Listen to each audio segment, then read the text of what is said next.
said, would you use it for anything other than seizures or neurological issues? No, you would not. I said, okay. So what you're telling me is you have not diagnosed my son as epileptic, but yet you have wrongly medicated him for a condition that you don't professionally believe he has, and you're refusing to diagnose him with that condition that you don't believe he has, correct? I said, so what that tells me is that's the very definition of malpractice. Yep. And I went, there's no time to backtrack now. You've been doing this 6 months. Mm-hmm. I said, so you can either get on board with the fact that he has epilepsy, which he does. Hello, everyone. Welcome to the Infinite Abilities Podcast. I am your host, Nick Earhart, and we are here to encourage each other to find our own unique abilities. Let's go. All right, everyone. My guest today is Jason, and as a parent, he's been through a lot, and he has an amazing story to tell. So, Jason, can you tell us a little bit about yourself and what you do? Sure. I am a married father of 2 kids with multiple cognitive and physical disabilities. Both of my kids were born with severe neurological delays, meaning even though they're in their teenage years, they both function about 4 to 6 years old. Both of my kids were born with epilepsy. So, for example, there's 6 different kinds of seizures. I've seen 4 of them in my house. Both of my kids were born nonverbal. Both of my kids, although they can walk assisted with me helping them, like holding them up, they cannot walk on their own. So they're essentially wheelchair bound, outside of the fact that if I were to put them on the ground, they could army crawl just about as fast as I could walk anywhere. Outside of that, we are getting some genetic testing done on some other issues. However, my son was born with a rare condition called Eagle-Barrett syndrome. It's also known as prune belly. That condition, and let's see if I can make it as simplistic as possible. It's a rare condition that's 1 in 40,000 births when it happens. Right now, they don't know the official start or cause of it. They know that it's related to kidney issues. So, for example, my son was, because of his Eagle-Barrett syndrome, he was born with 1 kidney. That 1 kidney did sustain some damage in utero before he was born, meaning fluid was backing up into it for some reason. On top of that, he had an abnormally large bladder that needed to be given a catheter when he was younger every 4 hours. Wow. The main issue of Eagle-Barrett syndrome is he was born without any abdominal muscle. So these people that go into workout to get the 6-pack abs or all the muscle right there, he didn't have any of it. In fact, I could lay him on the floor and I could literally touch his large intestine and his small intestine from the outside. I could touch all of his organs. Like the only thing that was protecting his organs from the outside world was his skin and the fascia that held the skin together. On top of that, in the Eagle-Barrett syndrome, he had normal lungs, but he had a diminished lung capacity, meaning whereas you and I, when we get a pneumonia or a bronchitis, we've got kind of that base of those muscles that we can press against to get the force to cough just that crud up. He never had that. So what we learned on very early was when he would get a pneumonia or bronchitis, if we didn't catch it fast enough, I would then have to rush him up to the hospital. They would do testing on him, and then he would ultimately be admitted into the hospital anywhere from 6 to 10 to 12 days trying to recover from this. And so from the kidney issue all the way through the lung issues, that is all Eagle-Barrett syndrome. None of the other issues that he was born with has any relation to it. They were just separate to that. Okay. So in the first 2 to 3 years of my marriage with my wife, We had two kids with multiple disabilities, one rare condition, and what we're finding out now is that my daughter and my son, if he were still around, may have had a second rare condition. And with it being a rare condition, not only are we case number one for the geneticist, we are case number one, period, like worldwide. Wow. Wow. So that's kind of that's kind of been our life for the last about 17 to 18 years. Wow. That must be very hard on you and your family. It in the beginning it was very difficult just because we were a young couple. We just started having a family. As far as we knew, up until about the week 20 appointment, which is that appointment that like a mother finds out the sex of a child, up until that point, we had no reason to believe there were any issues in either of my kids, period. Yeah. And Yeah. so at least from that point through about the first 5 or 6 years of my son's life, it was tough because we were finding all these little issues were coming out. Now, after about that 6 year, I was so used to all of them that not a whole lot really surprised me from that point forward. Yeah. Yeah. So, what would be your advice to parents who are dealing with, things similar, finding out your child has, some condition, and that basically life is going to be a lot more difficult for you as a family and for your child. Well, I tend to take a little bit different stance than maybe what the general consensus is of people that have kids with medical needs. Okay. Now, I want to preface it with I love my kids to death. I wouldn't trade them for anything in the world, despite the challenges that we've had. But this idea that when you first find out that you've got a child with medical needs, that it's a blessing and it's all this positive stuff. The reality is for most of us, and it's nothing against my son or my daughter, but you get upset, you get mad, you get angry. This isn't the life I was supposed to have. How am I going to do this? And so I typically tell new parents in the special needs world, it's okay to be angry in the beginning. It's okay to be pissed off. It's okay to have these emotions. Give yourself some time, have those emotions, get them out. And then once you're out, it's time to, pull up your bootstraps, kind of old saying, and you've got to get to work. You're the one that's the advocate. You're the one that's got to do the research. You're the one that's got to see the doctors. And so I tend to tell people it's very natural to be, it doesn't mean that you love your child any less. It's very natural to be angry in the beginning because nobody expects any of this. No, exactly. Nobody does. It's not something that anybody plans on, or anybody that a lot of times, most time, you can't control it. It's out of your control. So like you said, go ahead, get angry, but get that anger out, and then get to work and figure out what you need to do as a parent to provide for your child. Certainly. Yep. And, as a parent, I love that you said, it's your responsibility to do the research and everything like that. And, one thing that I like to help people or help parents understand is the doctors aren't always right, so you need to take use your own judgment.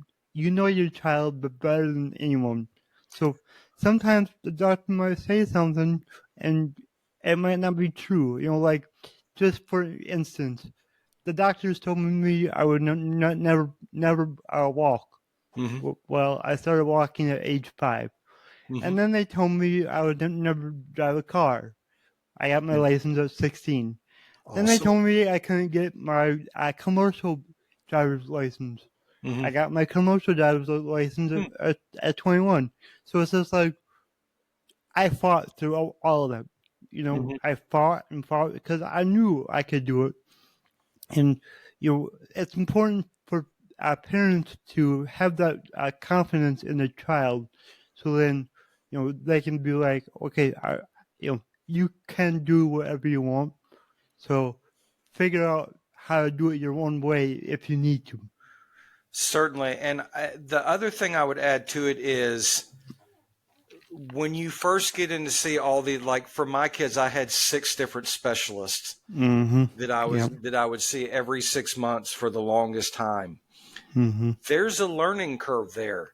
And the learning curve kind of goes, you first get into these doctors and you believe every word that comes out of their mouth as if it's the gospel, so to speak. Yep. And then you start learning things and you pick up things from other parents that have kids with similar issues, and you research online and you see things, and then you do all these things and you start getting to where you go, well, maybe sure, that may be a right answer for somebody, but that's not the right answer for me.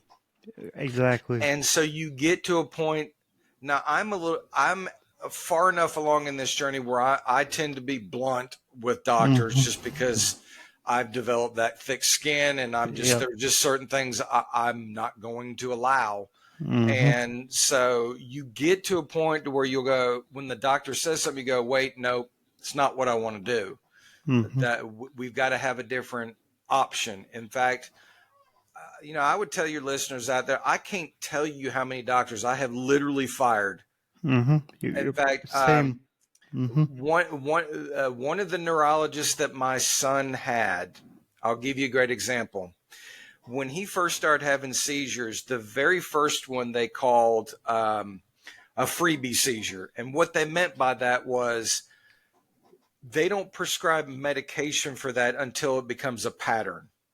And they say your child could have a seizure and it could be an anomaly and it could never happen again. But when it becomes a pattern, that's when they start looking into medication. As scary as that sounds, I understand it. I get it. I don't want my kid to be on neurological medication unless there's a need for it. And so I was okay with that. Well, my son started having all these episodes. Well, the neurologist calls them twitching episodes. And I go, okay. And for the longest time, she refused to diagnose him as epileptic. And so one day we get into her office, and on her wall behind her, there's a list of all 6 different kinds of seizures and like their characteristics of them. And so like number 3 was exactly my son. And so this doctor, I tend to notice things and pick up things maybe other people don't. And so we came into the appointment. She goes, how are y'all? We're fine, that kind of thing. And so we get through our appointment. I said, I have a question for you. And she goes, what's that? I said, what's Keppra? She said, it's a medication to either maintain or stop seizure activity. And I said, okay. I said, would you use it for anything other than seizures or neurological issues? No, you would not. I said, okay. So what you're telling me is you have not diagnosed my son as epileptic, but yet you have wrongly medicated him for a condition that you don't professionally believe he has, and you're refusing to diagnose him with that condition that you don't believe he has, correct? I said, so what that tells me is that's the very definition of malpractice. And I went, there's no time to backtrack now. You've been doing this 6 months.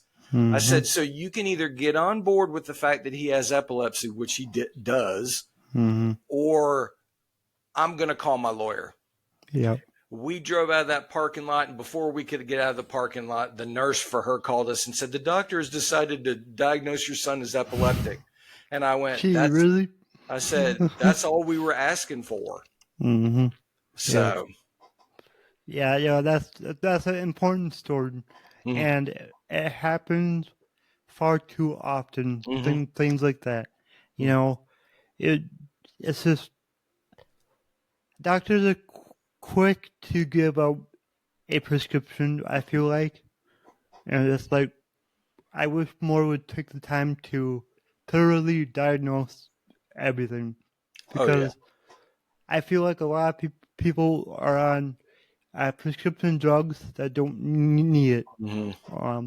I'm someone that's always refused, so I've never really been on anything. Mm-hmm. So, and I'm doing just fine, you Mm-hmm. know. But it's like, I mean, obviously there's a lot of drugs that people need, which is good. You know, the medical field is incredible. Mm-hmm. So, I'm not trying to say it's not, Oh but no. I just wish that, more parents would be like you and go, and fight for their children and figure out what they actually need. Mm-hmm. So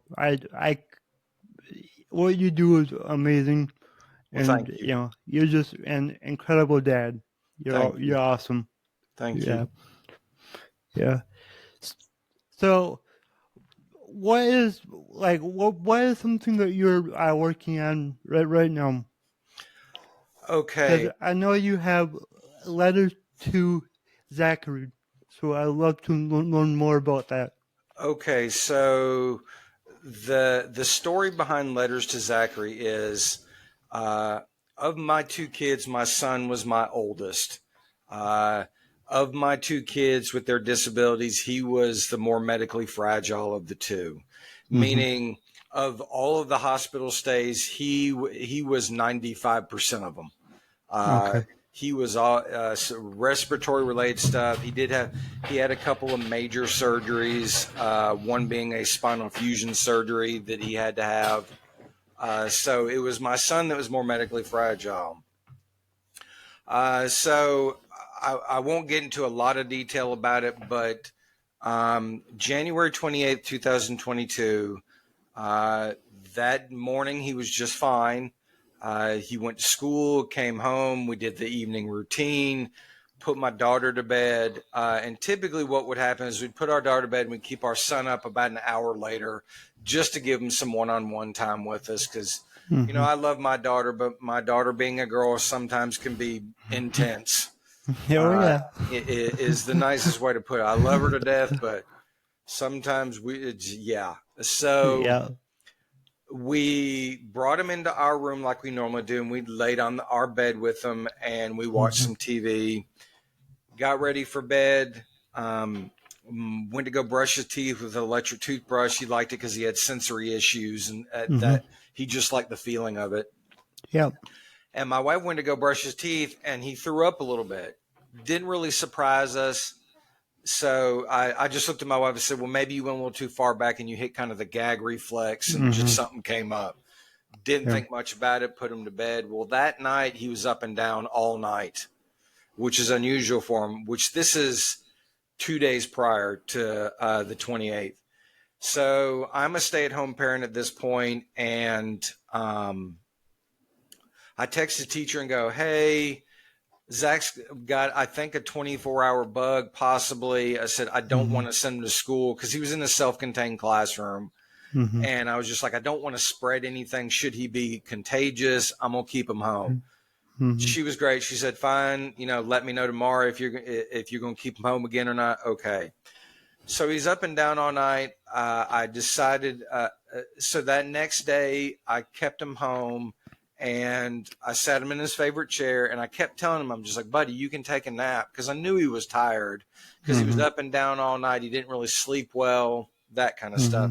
I said, buddy, I'm just going to be sitting over there on the couch getting some work done on my laptop. You're not missing anything. Still refused all day. Didn't really want to drink a whole lot. And that kind of towards the end of the day started catching my attention, but Mm-hmm. it was only one day. Now, if it had gone into a second day, I'd have said something's going on because he's not wanting to drink. This is the second day of this. Mm-hmm. So that night, I text his teacher again and goes, hey, tomorrow's Friday. I said, I'm going to keep him home again. I think he's still not feeling well. I said, should he still be sick, then I'll have the weekend to recover. Mm-hmm. And she goes, okay, fine. We'll see you on Monday. Put him to bed that night, the same time as his sister. He immediately got quiet. Okay. We just figured he was exhausted. He just crashed. Next day, got my daughter up, sent her on her way, went in my son's room. And typically when you go in my son's room, he would like bounce on his bed in excitement. when we would walk in there. Well, we did that, and he kind of rolled and looked at us and didn't really bounce, and that didn't really strike me. I just figured maybe he still just wasn't feeling well. And I went to his right side, and I noticed this dark green streak coming out of his mouth. And I went, the only thing that's dark green in your body is bile, and it's coming out of your mouth. Why is it coming out of your mouth? And this is not good. So I get him up, and he's really floppy, like he can't hold himself up. And that didn't really strike me, because I'd had that happen once or twice before when he was really sick. So I bring him out in the living room. I did all the physical medical procedure stuff. So I kind of went through my mental checklist with him. Everything seemed okay. I gave him a catheter just to be on the safe side, to make sure it wasn't his bladder was bothering him, that kind of thing. And the only thing that struck me was the fact that his midsection was rock hard, like cinder block wall rock hard. And it was never that way, never had been that way. And so I look at my wife and I go, something's not right, and I don't know what it is. And it was honestly just a hunch. I went, I'm going to take him up to the hospital on the north side of Atlanta. At that point, my gut was, well, something's not right. He's not feeling well. They'll probably admit him. We'll be here a couple of days. We'll come home in a couple of days. That was kind of his standard when he got sick. So I get him in the van. I get on the interstate, and I'm doing like 90 up there just because I don't know what's going on. I called my mother and said, hey, I'm taking Zach up to the hospital. I think I'm going to get admitted because of X, Y, and Z. I'll let you know. Okay, fine. So we get up to the hospital, and I get him out of the van, and he's very floppy, and this catches my attention. And I'm just like, something's really not right. Like he was wanting to at the time I thought it was like he was wanting to fall asleep, but the more I think about it, he was kind of fading in and out of consciousness. So I get him up there, get him up to the ER, and I skip the line to go up to the desk. And as I'm doing it, the security guard comes over to me as if to say, well, you need to get in line, kind of thing. And when he walks over to me, I go, I don't think he's breathing. I need help. And so he snaps his fingers. The nurse comes over to me. I've been in this hospital 100 times. And this is the first time we go in a full run back to the ER to a trauma room. So we get in the trauma room. I instinctively get him out of his chair. I put him on the table, and I back out of the way in hope that they'll let me stay in there because my son's nonverbal and I can tell them what's going on. And so there's another trauma room right beside it, and I back off into there. They immediately cut his clothes off to kind of start working on him. And the first thing that I noticed is they take this drill and literally drill something into his knee. I later found out it was some sort of port, to immediately get antibiotics, medication, that kind of stuff directly into his system. Yeah. Now the thing that I noticed is they gave him no pain medication before that. So any normal person, if you were to take a drill and drill it in your knee, you would be in excruciating pain. Yeah. And so he didn't even flinch. They immediately start CPR on him. This horde of 30 people came out of nowhere. The head ER doc comes over to me and says, how long has he been this way? Up to the minute, the best you can tell me. And I told her, and she went off and barked orders at them to tell them what they needed to do. And then she comes back over to me as they're working on him. And she goes, explain to me why you brought him up here. And so I told her the reasoning as to why I brought him up here. I said, he's got a lot of medical needs. And I said, I do have a lot of medical knowledge relating to his needs. I said, but this is something new to me. I've never experienced this before. And she goes, okay. And so she goes back and kind of barks some orders at him, kind of thing. And then right at that point, they've been performing CPR on him for a good 15 minutes at this point. Chest compressions, blowing air into his lungs, that kind of thing.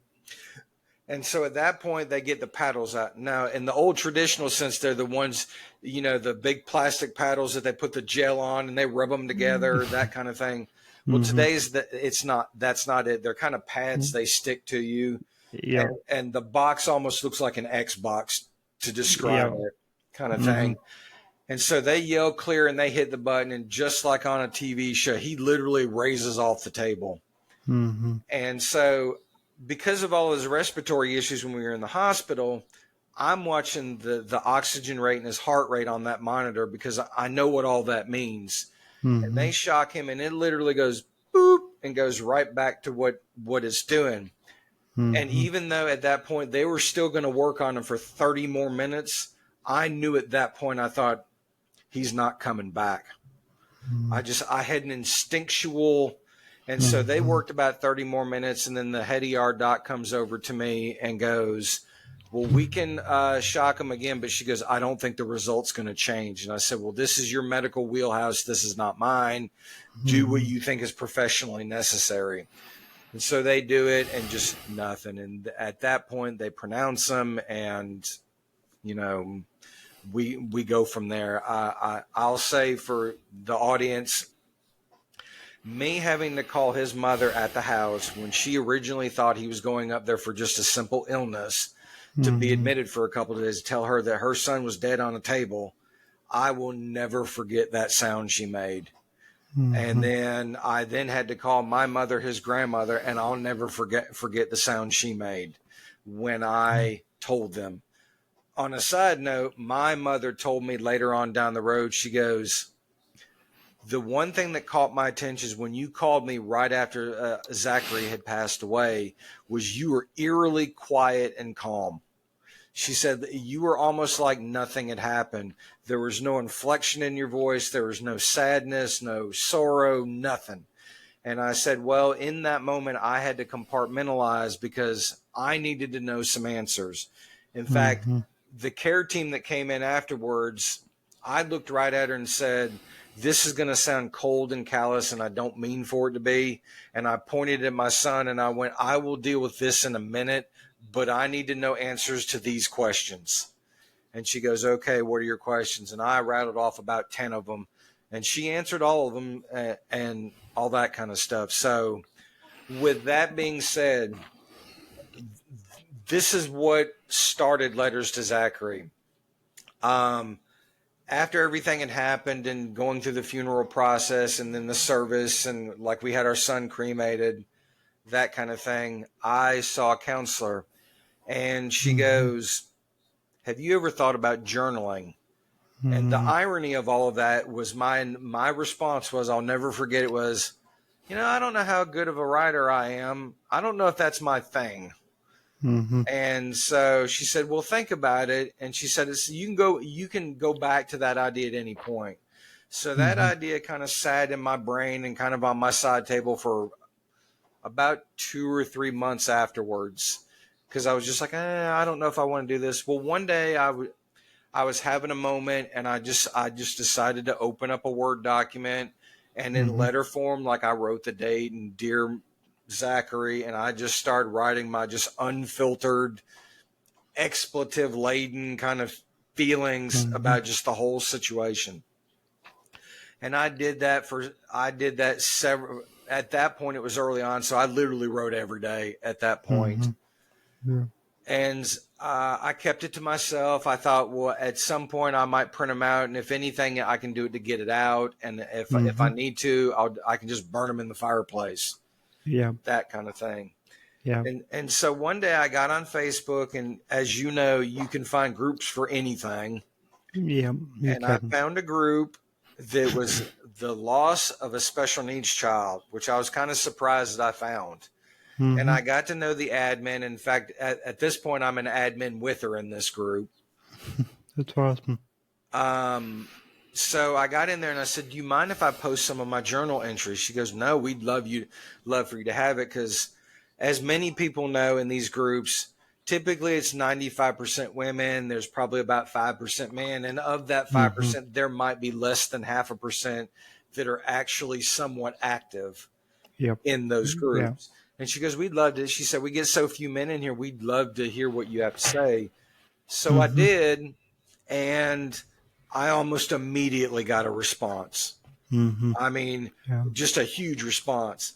And I got comments like, I have never told anybody my deepest, innermost feelings about the loss of my child, and you were the first person to write something word for word exactly how I feel.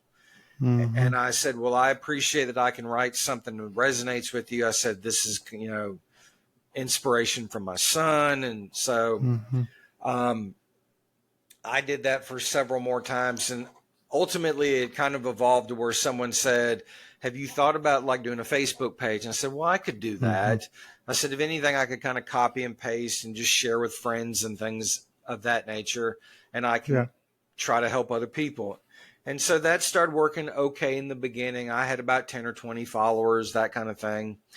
And then one day I thought, well, I'm going to email some of the bigger names in the grief community and see if they'll just give me pointers, Mm-hmm. to say, hey, my name is so-and-so, I'm doing this. Can you tell me things that worked for you, things that didn't work for you? Do you have any guidance depending on the direction I want to go with this? And so literally all of them were very helpful. In fact, I had one lady that she's got 1.5 million followers. I mean, just a Mm-hmm. massive following for grief, Mm-hmm. that kind of thing. And she's like, oh, sure. What would you like, help on? And so I got help with all that. And the page I have now is vastly different from when I started. And Mm-hmm. so, it blew up from there. Within about that first month, I was getting like 75 to 90 followers every couple of weeks on it. And like Mm-hmm. as of today, well, see, we're June, so the end of May, I eclipsed 1,000 followers in under 8 months. Wow. And Wow. so ultimately, the page Letters to Zachary was started because I wanted to have a safe place for men to be able to express their emotions. Yeah. But Mm-hmm. since then, I have opened it up to everybody. Mm-hmm. So it's a place for men to see by my example that it's okay to express your emotions and be vulnerable about it. But it's also Mm-hmm. a place for women to kind of come in and get at least a little bit of understanding of how the male mind works in grief Mm-hmm. and emotion. And, I can help them, give them kind of some tips of, well, my husband, we lost our son X number of months ago. My husband's not opening up. What do I need to Mm-hmm. do? And then I can say, well, Mm-hmm. here's some pointers I have, I think that will work for your husband. And Yeah. so that's ultimately what Letters to Zachary has become. Well, I love that you took, a bad situation and turned it into something that's helping others. Mm-hmm. That's very important. Um, it's you know the hardest thing is to lose a child, and Mm-hmm. now you're helping other parents work Certainly. through the same thing. So that's Mm-hmm. just it says a lot about who you are and how good of a person you are. You put yourself out there. You were vulnerable, but because of that, now you're helping hundreds of thousands of people, which is Mm-hmm. just incredible. So Mm-hmm. thank you for what you do. Thank you. And I want to encourage anybody listening, you know, go find Letters to Zachary if you need support right now. Mm-hmm. Certainly. For those that want to look for it, if you look by my name on the screen, it's that's exactly how it is on Facebook. I am on Twitter, TikTok, Instagram, and YouTube. The only Okay. difference is instead of the way it's spelled by my name, it's letters to the number two, Zachary, Mm-hmm. is what it is on all the other platforms outside of Facebook. I Okay. would probably tell you my two biggest ones are Facebook, which is the one I post on first, and then Mm-hmm. TikTok. If you like a little more of the video style that's 5 minutes or less, then I would say Mm-hmm. TikTok may be the one that you want to go to. Okay, awesome. And I'll put all your links in the show notes so Hmm. people can easily find you. Okay. So, but thank you for sharing your story, because I know this is going to help even more people. So thank you. Well, thank you for having me on. And Yeah. I would probably tell your listeners, for those that are getting introduced into the special needs world or even the grief world, yeah, initially it's a shock, and initially there's a Mm-hmm. lot of emotion there, but you will get through this. At least on the grief side, you want to. I said you won't move away from it. You'll move forward from it, if you will. It Mm-hmm. that will always be there, but there's a wealth of people and groups, and I've learned in the special needs journey and the grief journey that I've got more out of strangers on the internet than I have with family and friends. Yep. Yep. Exactly. Mm-hmm. I got one more question. Okay. So my slogan is "Your abilities are infinite." Hmm. What does that mean to you?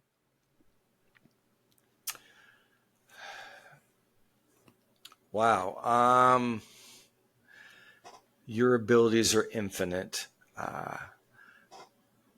I would say, at least as it relates to my children, Mm-hmm. I would say